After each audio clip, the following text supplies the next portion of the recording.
முதல் வாசகம் யோனா ஆகமம் அதிகாரம் 3 திருவசனங்கள் 1 முதல் 10 வரை. இரண்டாம் முறையாக யோனாவுக்கு ஆண்டவரின் வாக்கு அருளப்பட்டது.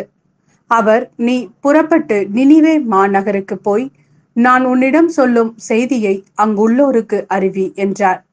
அவ்வாறே யோனா புறப்பட்டு ஆண்டவரது கட்டளைப்படி நினிவேக்கு சென்றார். நினிவே ஒரு மாபெரும் நகர். அதை கடக்க 3 நாள் ஆகும். யோனா நகருக்குள் சென்று ஒரு நாள் முழுவதும் நடந்த பின் உரத்த குரலில், இன்னும் 40 நாளில் நினிவே அழிக்கப்படும் என்று அறிவித்தார். நினிவே நகர மக்கள் கடவுளின் செய்தியை நம்பி எல்லோரும் நோம்பிருக்க முடிவு செய்தார்கள். பெரியோர் சிறியோர் அனைவரும் சாக்கு உடை உடுத்தி கொண்டனர். இந்த செய்தி நினிவே அரசனுக்கு எட்டியது. அவன் தன் அரியணையை விட்டிறங்கி அரச உடையை களைந்துவிட்டு சாக்கு உடை உடுத்தி கொண்டு சாம்பல் மீது உட்கார்ந்தான். மேலும் அவன் ஓர் ஆணை பிறப்பித்து அதை நினிவே முழுவதும் பறைசாற்ற செய்தான். இதனால் அரசரும் அரச அவையினரும் மக்கள் அனைவருக்கும் அறிவிப்பதாவது, எந்த மனிதரும் உணவை சுவைத்து கூட பார்க்க கூடாது. ஆடு மாடு முதலிய விலங்குகளும் தீனி தின்னவோ தண்ணீர் குடிக்கவோ கூடாது.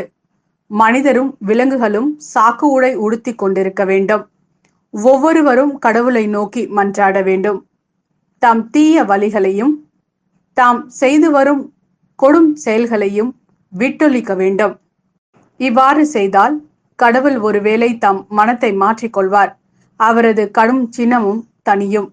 நமக்கு அழிவு வராது. கடவுள் அவர்கள் செய்தது அனைத்தையும் பார்த்தார். அவர்கள் தீய வழிகளினின்று விலகியதை அவர் கண்டு தம் மனதை மாற்றிக்கொண்டார். தாம் அவர்கள் மீது அனுப்புவதாக சொல்லியிருந்த தண்டனையை அனுப்பவில்லை. இது ஆண்டவரின் அருள்வாக்கு.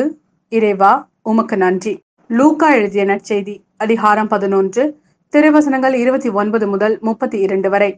மக்கள் வந்து கூட கூட இயேசு கூறியது, இந்த தீய தலைமுறையினர் அடையாளம் கேட்கின்றனர்.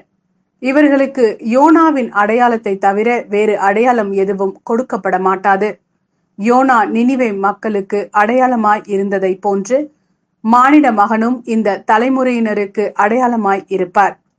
தீர்ப்பு நாளில் தென்னாட்டு அரசி தலைமுறையினரோடு எழுந்து இவர்களை கண்டனம் செய்வார். ஏனெனில் அவர் சாலமோனின் ஞானத்தை கேட்க உலகின் கடைக்கோடியிலிருந்து வந்தவர். ஆனால் இங்கிருப்பவர் சாலமோனிலும் பெரியவர் அல்லவா? தீர்ப்பு நாளில் நினிவே மக்கள் இத்தலைமுறையினரோடு எழுந்து இவர்களை கண்டனம் செய்வார்கள். ஏனெனில் யோனா அறிவித்த செய்தியை கேட்டு அவர்கள் மனம் மாறியவர்கள். ஆனால் இங்கிருப்பவர் யோனாவை விட பெரியவர் அல்லவா?